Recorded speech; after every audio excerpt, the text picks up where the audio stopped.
আসসালামু আলাইকুম বন্ধুরা, এনকে পটুরকমারি তোমাদেরকে স্বাগত। আমি আবারও চলে এসেছি ছোটো মাছের রেসিপি নিয়ে। মাছগুলো হচ্ছে ছোয়া মাছ। ছোয়া মাছের রেসিপি বানাবো তেল পেঁয়াজভাবে। চাইলে দিতে পারো তোমরা কাটা পেঁয়াজ। আমি এখানে পেঁয়াজ আর শুকনো কাঁচা লঙ্কা যেগুলো লাল লাল সেগুলো বেছে নিয়ে এই পেঁয়াজটাকে আদা বাটা করে নিচ্ছি। আর এই দেখো মাছগুলো, এই ছোয়া মাছগুলোকে ভালোভাবে পরিষ্কার করে নিয়েছি। পরিষ্কার করার ভিডিও কিন্তু দেখাইনি, কিন্তু পরিষ্কার ভালোভাবে করে নেওয়া হয়ে গেছে। এবার গ্যাসের মধ্যে একটা কড়া বসিয়ে দেখো পেঁয়াজটাকে আধা ভাঙা করে নিয়েছি। যেমন শিলনোটাই থেতো করা হয় ঠিক সেই রকমভাবে। চাইলে কাটা পেঁয়াজেরও বানাতে পারো। আমি এখানে দিয়েছি থেতো করা পেঁয়াজ। এবার এই পেঁয়াজগুলোকে কড়ার মধ্যে ঢেলে দিচ্ছি।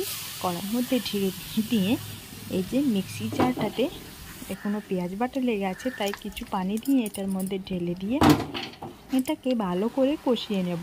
পেঁয়াজের একটু কাঁচা গন্ধ দূর হলে এখানে যেহেতু কাঁচা লঙ্কা দেওয়া আছে, তাই এখানে আর লঙ্কা গুঁড়ো ব্যবহার করব না। এবার আমি এখানে অল্প সামান্য পরিমাণ মতো তেল দিয়ে দিচ্ছি, পরিমাণ মতো তেল দিচ্ছি। বা তারপর কিছুক্ষণ নাড়াচাড়া করে এবার দিয়ে দেব এখানে শুকনো জিরের গুঁড়ো, মশলা গুঁড়ো, যে মশলাটা আমি বাড়িতে বানাই সেই মশলার গুঁড়ো। আর দিয়ে দিলাম হলুদের গুঁড়ো, আর দিয়ে দিচ্ছি পরিমাণ মতো লবণ। লবণটাকে দিয়ে এবার মশলাটাকে ভালোভাবে নাড়াচাড়া করে কষিয়ে নেব। আমি যেভাবে তেল পেঁয়াজ করে মাছ রান্না করছি সেটাই তোমাদেরকে দেখাচ্ছি।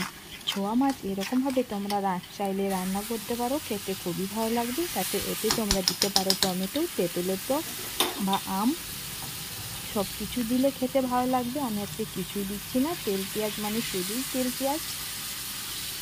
বা পেঁয়াজ কষানোর মধ্যে দিয়ে দিলাম মাছগুলোকে, সাথে কয়েকটা বড় মাছও আছে, বড় বলতে চারাপোনা। এই যে এইগুলোকে এবার কিছুক্ষণ উল্টে পাল্টে নেব। বেশিক্ষণ নাড়াচাড়া করব না, কিন্তু মাছগুলো ভেঙে যাবে। এবার নাড়াচাড়া করার পর দিয়ে দেব এখানে পরিমাণ মতো পানি। পরিমাণ মতো পানি দিয়ে এবার ফুটে আসা পর্যন্ত অপেক্ষা করব। এই দেখো বেশ কিছুটা পানি দিয়ে দিয়েছি। এবার এটাকে আমি নাড়াচাড়া করে নেব।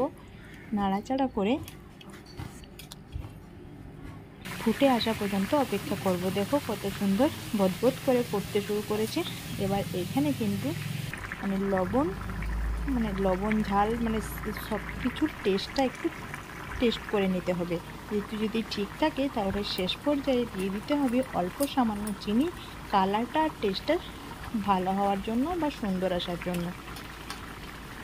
যে দিয়ে দিলাম। এবার পানিটা কমে আসা পর্যন্ত অপেক্ষা করব। দেখো পানিটা কমে এসেছে। শেষ পর্যায়ে দিয়ে দিচ্ছি আমি ধনেপাতা কুচিটা। চাইলে দিতেও পারো, না দিতেও পারো। দেখো ধনেপাতা কুচি দিলে কিন্তু ধনের পাতার সঙ্গে মাছের যে গন্ধটা বেরোয় সেটা কিন্তু অপূর্ব লাগে। এই যে দেখো তেল বুজবুজ করতে গেছে। এবার আমার ছোয়া মাছের রেসিপি রেডি হয়ে গেছে। তোমাদের ওইদিকে এই মাছগুলোকে কী নামে ডাকে সেটা আমাকে কিন্তু জানিও বন্ধুরা। কি বন্ধুরা, তোমরাও এরকমভাবে মাছ রান্না করো? তো এরকমভাবে মাছ রান্না খেতে কিন্তু অসম্ভব ভালো লাগে। তোমরা চাইলে রান্না করতে পারো। আর কেমন হয়েছে আমাকে জানিও কিন্তু। আমি এবার অনেক দিন পরে রান্না করছি, তো আমারও খারাপ লাগছে অনেক দিন পরে তোমাদেরকে একবার করে রান্না করে দেখাচ্ছি, আবার একবার করে আমি কোথায় যেন হারিয়ে যাচ্ছি, তাই না বন্ধুরা?